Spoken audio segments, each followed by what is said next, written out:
Le métier de technicien en équipement thermique est un métier qui s'inscrit dans la filière technique de qualification au niveau du 3e degré de l'enseignement technique donc, et qui est centré sur un domaine très important de la construction qui est le domaine du chauffage. Donc, dans le domaine du chauffage, on peut faire soit de la climatisation, soit du froid.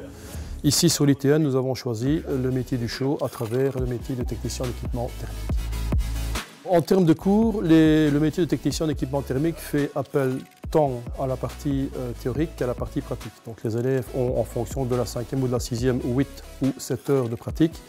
Et à côté de ça, on des cours de technologie dans l'option, on des cours de laboratoire et on des cours de développement de projet. Bon, en fait, aujourd'hui, le cours était principalement basé sur le vase expansion, donc c'est un cours technique.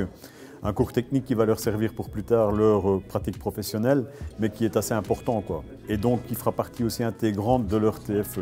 Leur TFE qui débute à partir de la 5e. En 5e technique, ils doivent choisir des plans dont ils vont faire la conception de toute l'installation au niveau du chauffage central de A à Z. Donc ça va aller du départ, donc des déperditions, jusqu'au devis de l'installation complète.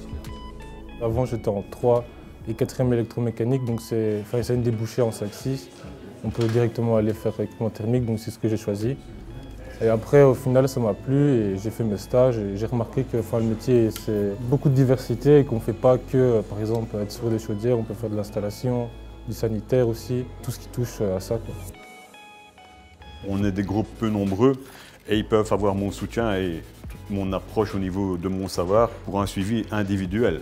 Donc s'ils ont vraiment des questions bien précises, ils peuvent m'appeler et directement je suis à leur écoute et je réponds à leurs attentes.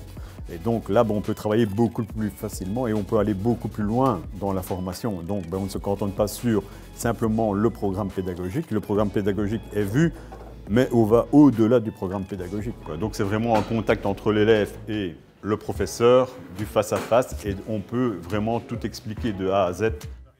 Avec la petite classe, le prof peut être tout de suite avec nous, peut nous expliquer. Avec plusieurs élèves, il peut rapporter 2 élèves, comme ça il nous montre avec tous les 2.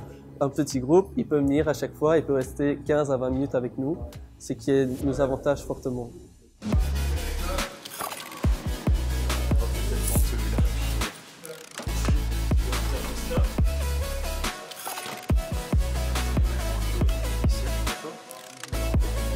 Alors, le domaine du chauffage en général est un domaine dans lequel il y a une pénurie bien marquée et ça se marque encore plus fort dans un domaine comme celui de l'équipement thermique puisque les connaissances qu'on demande aux élèves sont des connaissances bien pointues, que peu d'établissements font cette formation et que donc le marché de l'emploi absorbe sans aucun problème tous les techniciens qui sortent de notre école. Indépendamment de la mise à l'emploi, la formation de base qu'ils reçoivent leur permet évidemment de continuer vers des études supérieures sans aucun problème. Certains le font et ceux qui le font en général, c'est couronné de succès. Moi je suis un ancien élève de l'ITN. J'ai fait mes 2 années en thermique ici avec M. Lété. Et puis j'ai entamé un graduat à Tournai. J'ai terminé mon TFE, j'ai fait chez Air Consult et puis je me suis lancé en tant qu'indépendant. J'ai eu beaucoup de demandes d'embauche, notamment dans tout ce qui est bureau d'études, dans tout ce qui est technique brûleur, que ce soit dans les énergies vertes. Le gros point fort de l'ITN, c'est leur technique brûleur, leur connaissance en bureau d'études. Je pense que, comme je l'ai dit, c'est vraiment très proche en tout cas de ce que nous on a vu à Tournai. Donc je pense que les bases sont excellentes et c'est très important si on veut se lancer dans la vie active.